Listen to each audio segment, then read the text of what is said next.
Imagine, if you will, walking down a really busy street in Barcelona. It's June of 1926, Right. and a man is struck by a passing tram. He's elderly, he's frail, and he's dressed in these incredibly threadbare, tattered clothes that are actually held together with safety pins. Yeah, completely unrecognizable. Exactly. He has no ID on him at all. So naturally, the bystanders, the police, they all just assume he's an anonymous beggar. Which is a pretty fair assumption, given how he looked. Right. So he's taken to a hospital for the poor. He gets some really basic care. And a few days later, he passes away. But here's the staggering paradox and really the mission of our deep dive today. That man wasn't a beggar. He was the mind behind the very skyline of the city he died in. I mean, he was the architect of some of the most globally famous flamboyant structures on the planet. It really is a tragic irony. And, it perfectly encapsulates his entire life. We are, of course, talking about Antoni Gaudí. And to fully grasp his legacy, you really have to look at the sheer scale of what he left behind. I mean, we're approaching exactly a century since that tram accident. Wow. And yet his crowning achievement, the Sagrada Familia, is still making headlines. Just recently, in 2025, it officially became the tallest Catholic church in the entire world. Which, when you really stop to think about it, is just mind-blowing. Absolutely. Especially when you consider that this architectural milestone was reached 143 years after the very first stone was laid. Wait, 143 years? Yeah. The timeline of his work and really the way his mind operated, it just exists on a completely different scale than anything we're used to in modern construction. Well, we are diving deep into Gaudí today, and I'm so glad you, the listener, are here with us for this. Because, we're looking at a man who defies every single stereotype of the modern starchitect. Oh, completely. Like today, we picture famous architects as these relentless self-promoters, right? Holding court at galas, making sure their name is plastered on every single blueprint. Chasing the spotlight. Exactly. But Gaudí was this short-tempered, deeply austere mystic who ultimately could not have cared less about fame. So how do we reconcile the man who designed these incredibly colorful, undulating, surreal palaces with the ascetic who died looking like a pauper? Well, you reconcile it by going back to the very beginning, to a moment of, honestly, profound doubt. Yeah. In 1878, the director of the Barcelona Architecture School, a guy named Elias Rogent, handed Gaudí his diploma and literally said to the faculty, "Who knows if we have given this diploma to a nut or to a genius? Time will tell." Oh my gosh. Can you imagine your professor saying that as you walk across the stage? It's brutal, but, looking at his early life, you can kind of see where the professor was coming from. Right, because he wasn't exactly a prodigy, was he? No, not in the traditional sense. Gaudí really doesn't fit the mold of a child genius destined for greatness. He was born in 1852 in this industrial city called Reus, which is about 60 miles from Barcelona. Okay. And he came from a long line of coppersmiths, metalworkers. Metalworkers. Which, looking at his later work, that actually makes a lot of sense. It is the skeleton key to his entire architectural philosophy. Think about it. A coppersmith takes a flat two-dimensional sheet of metal, right? Right.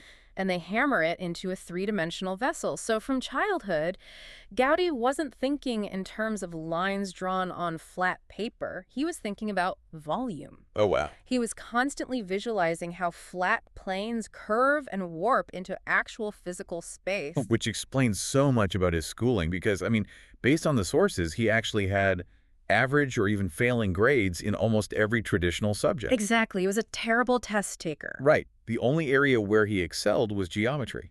And he wasn't a social kid either. He preferred to just stay in the library completely alone long after all the other students had gone home. Yeah, he was deeply introverted. It kind of reminds me of, that one kid in school who bombs every standardized test but is quietly building a supercomputer in their garage. That is a great comparison. But let's unpack this, because his brain is basically rendering the world in 3D while everyone else is working in 2D. But how does someone who essentially isolates himself in a library end up rubbing elbows with the elite? How does he get the keys to the city's architecture? Well, having that unique 3D-oriented mind isn't enough on its own, right? An architect needs massive capital to turn their visions into actual stone. Right. Buildings aren't cheap. Exactly. And for a mediocre student from an industrial town, finding that kind of capital required a stroke of just immense luck. And that luck strikes in the exact same year he graduates, right? In Yeah. 1978. Yes. He travels to Paris for the International Exposition, and he crosses paths with a man named Eusèbe Guel. Giuseppe Guil. Right. Now, Güell is a highly successful, enormously wealthy Catalan industrialist. But what's fascinating here is that this wasn't just like a brief handshake at a trade show. Right, it wasn't just a quick networking thing. Far from it. Güell became a lifelong partner. He was a tireless champion of Gaudí's work. He somehow recognized the genius that those professors were so unsure of. So Guil essentially becomes his patron. Exactly. He provided the crucial ingredients Gaudí was missing: seemingly unlimited funding and direct entry into Barcelona's high society elite. Which kicks off their first big projects. Right, like the Güell family estate and Les Courts. I do wonder, though, what it was actually like for Guil. Because, Gaudí wasn't exactly a rapid-fire production machine. No, not at all. Like when Guil starts giving him these commissions, or when Gaudí gets his first major independent house commission, which was Casa Vicens, built between 1883 and 1885 for a stockbroker, he doesn't just draw up a quick blueprint. Well, he goes all in. He really does. Yeah. He treats Casa Vicens like he's literally founding a new country. He actually called it the family's little nation. Which is a phrase that reveals so much about his mindset. He didn't view a house as just a container to, store a family. Right. He viewed the building as an active participant in their lives, something that provided a heritage, linking them to the history of the land itself. And visually, Casa Vicens is just sensory overload. It really is. He heavily leaned into Mudéjar styling. And for you listening, if you're trying to picture it, Mudéjar is that heavily geometric, highly textured, brick and tile Islamic styling that you see a lot in southern Spain, like the Alhambra. Beautiful, intricate patterns. Yes. And Gaudí covered the facade in these bespoke French marigold tiles. But it wasn't just to look pretty. He was obsessively calculating the exact orientation of the building to catch the natural light and guarantee year-round ventilation. Right, he's engineering a living organism, basically. Exactly. But here's where it gets really interesting for me. This dazzling display leads to Palau Güell, the family residence for his patron, right near the Rambla. And it's stunning. He mixes Islamic geometry with, high medieval Gothic elements and Renaissance layouts. It was incredible. When the Universal Exposition came to Barcelona in 1888, they brought international dignitaries like King Umberto I of Italy and U.S. President Grover Cleveland just to see it. Okay, but here's my pushback on Gaudí. Okay, let's hear it. For the facade of Palau Güell alone, Gaudí created over 20 detailed drafts. Yes, he did. 20 drafts for a single front wall. If I'm Giuseppe Guil and I'm funding this project, I'm pulling my hair out. It sounds excessive, for sure. It sounds less like a practical architect and more like an obsessive, tortured artist. Did this extreme perfectionism actually serve the structural integrity of the building? Or was he just driving his craftsmen crazy? Well, probably a bit of both. But to understand the 20 drafts, you really have to look at how Gaudí defined innovation. He had this famous saying, originality consists of returning to the origin. Returning to the origin. Okay, but what does that actually mean in practice? It means he wasn't doing 20 drafts just to tweak the window frames or make it look a little prettier. He was engaged in this unrelenting search for formal and symbolic balance. Oh, I see. He was trying to strip away all the superficial, decorative elements that architecture had just sort of accumulated over the centuries. He wanted to distill the essence of those ancient traditions into something completely pure and modern. The drafts were essentially a process of subtraction. So he's not adding decorations, he's looking for the fundamental truth of the building. Yes, exactly. And this intense search for the origin inevitably led him to a really radical, highly controversial conclusion. Which was? He began to look at the great cathedrals of Europe, the absolute pinnacle of the Gothic style, and he decided they were fundamentally flawed. Flawed. He literally called Gothic architecture imperfect and half-finished. Wait, calling the Gothic style half-finished is wild. These are the buildings that defined European majesty for centuries. Yep. Why do you think they were flawed? Okay, look at how a Gothic cathedral stands up. It relies heavily on external supports, right? Specifically, flying buttresses. Right, those massive stone arms on the outside of the church. Exactly. They push against the outside walls to keep them from falling outward. Well, Gaudí viewed flying buttresses as architectural crutches. Crutches. Yeah. His argument was if a building needs a crutch to keep its walls from buckling outward, then its internal geometry is just mathematically wrong. Oh, wow. I see. If the math was right from the start, it wouldn't need to be propped up from the outside. Precisely. But if he gets rid of the buttresses, how does he keep these massive stone buildings from just collapsing under their own weight?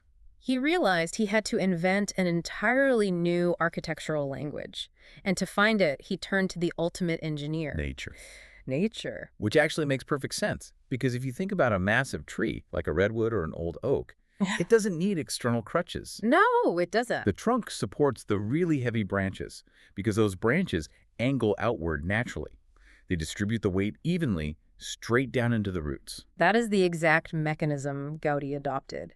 He began designing these interior columns that weren't just straight vertical pillars, they leaned. They leaned. Yeah, they branched out at the top, almost like the canopy of a forest.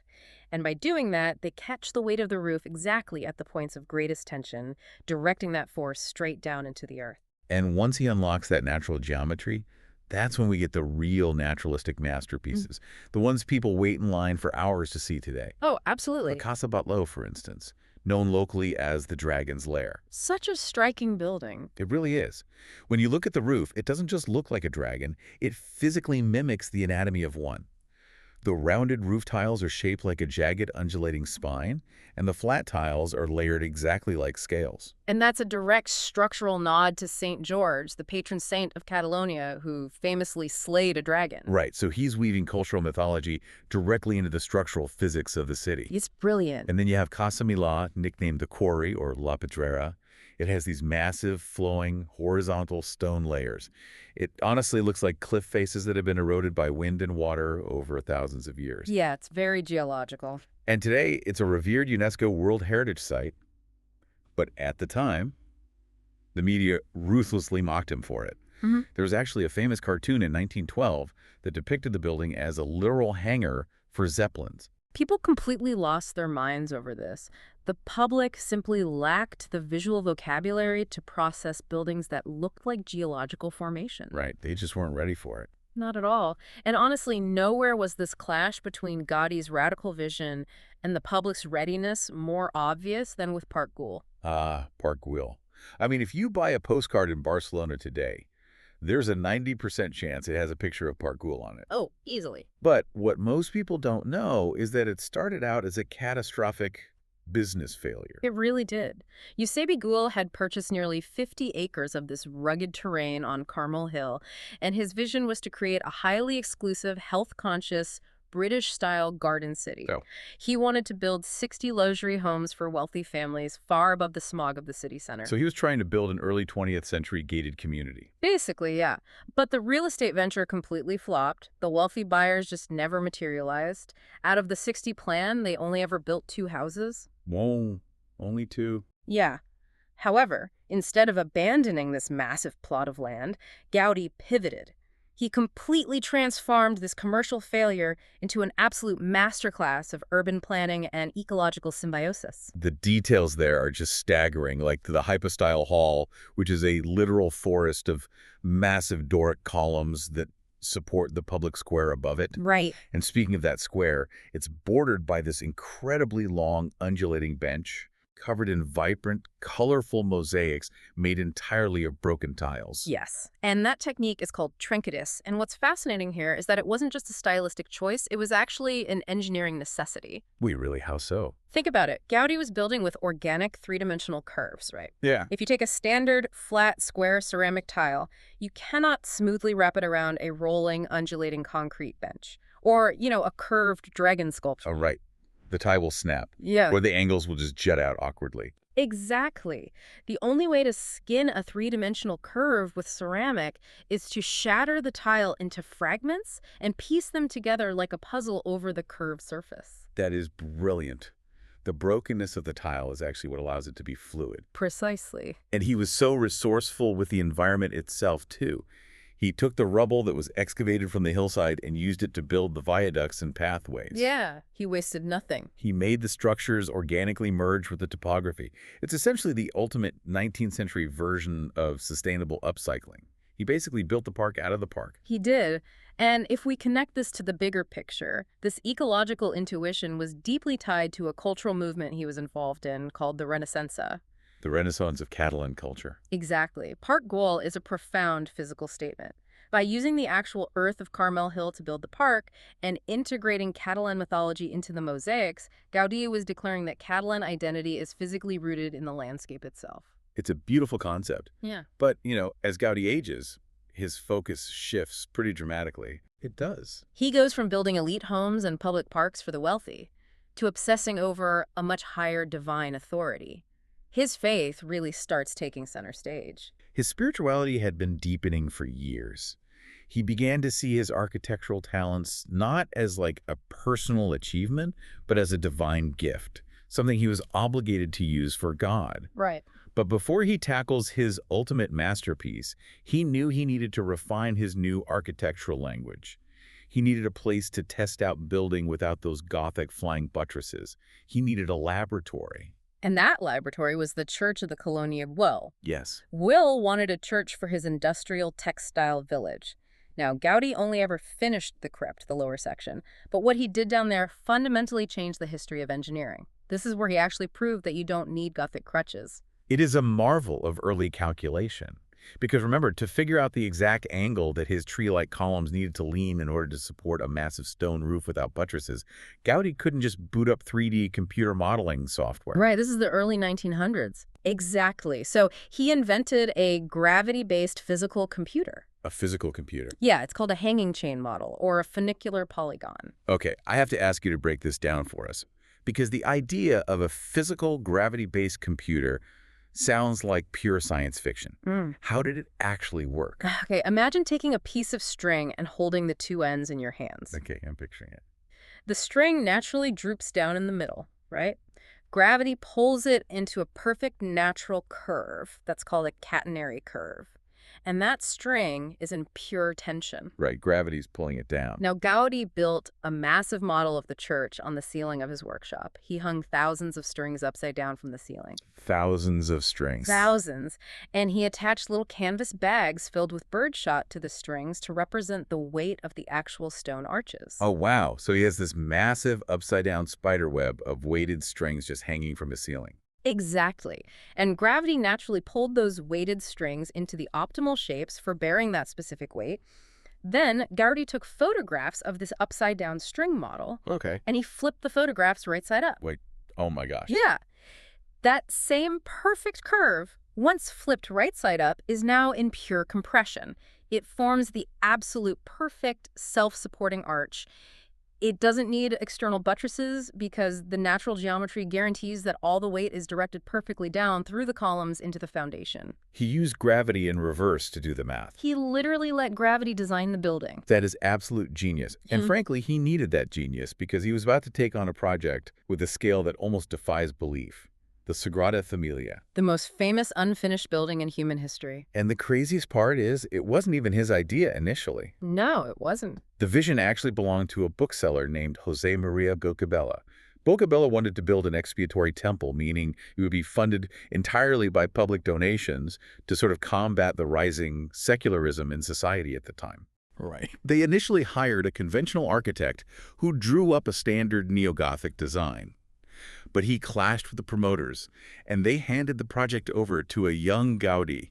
And Gaudí completely threw out the conventional playbook. He really did. He took those mathematical proofs from the Colonia Güell crypt, the branching columns, the catenary arches, and he scaled them up to monumental proportions. Manifesto proportions. He set out to build a structure that wasn't just a church, but a towering stone Bible. He wanted every single facade to tell a massive narrative story. But this brings us back to the paradox of Gaudí the man, because taking on a project this colossal, it completely changes him. Like, how does the flamboyant, highly sought-after architect evolve into the man who dies looking like a beggar on the street? The transformation really is absolute. By 1914, Gaudí completely stopped taking any other commissions. He abandoned all his residential projects. Just walked away from them. Completely. He moved his meager belongings into a small workshop right there on the construction site. He embraced extreme poverty as a holy virtue. He was fasting regularly, wearing those threadbare clothes we talked about. He became entirely indifferent to earthly matters. He was just completely consumed by the stone. He was. I read that when people would visit the site and look at the sheer impossible magnitude of what he was trying to build, they would ask him about the timeline. They wanted to know when it would actually be finished. And Gaudí would just calmly reply, "My client is not in a hurry." My client is not in a hurry. alluding, of course, to God. Right. His perspective had shifted entirely from earthly timelines to eternal ones. Which makes his death in 1926 so incredibly poignant. The man who was mistaken for an anonymous beggar, hit by a tram on the streets he literally helped design, was eventually given a multitudinous public funeral. Thousands of citizens line the streets. Thousands Wow. to follow his procession. And he was buried right there, in the crypt of the Sagrada Familia. And, you know, at the time of his death, only a tiny fraction of the building was actually complete. Really. Just the crypt, the apse, the nativity facade, and one single bell tower. That's it. Yet, because his hanging chain models and his structural geometry were so incredibly sound, construction continues to this day, following his exact intent. It's amazing. The Central Jesus Tower is scheduled for inauguration very soon, on June 10th, 2026, Yeah. which is the exact centenary of his death. It truly is a testament to a vision that outlasts a single human lifespan. And that is a perfect thought to leave you, the listener, with today. Because, we live in a world that is, frankly, obsessed with instant gratification. Oh, completely. We check quarterly returns, we expect next-day shipping, we crave immediate likes on a screen. We want the results of our labor right now. Yeah, we want it yesterday. Exactly. But look at Gaudí. Here's a man who spent his life meticulously designing a physical reality that he knew, with absolute certainty, he would never live to see completed. Why does that matter? Because Antoni Gaudí proves that true legacy requires immense patience. It requires a willingness to look far beyond the boundaries of your own life, to plant the seeds for trees you know you will never, ever sit under.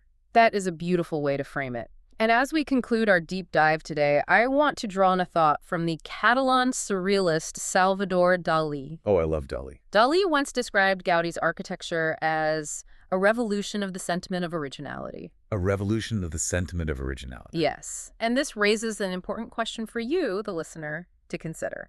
If, as Gaudí insisted, originality is truly about returning to the origin, stripping away the superficial to find the structural truth, does true innovation come from frantically chasing the trends of the future? Right. Or does it come from digging obsessively into the roots of the past until you find something no one else has ever seen? Digging into the past to build the future. I absolutely love that. Thank you so much for joining us on this deep dive into the mind of history's most brilliant architect. We will catch you on the next one.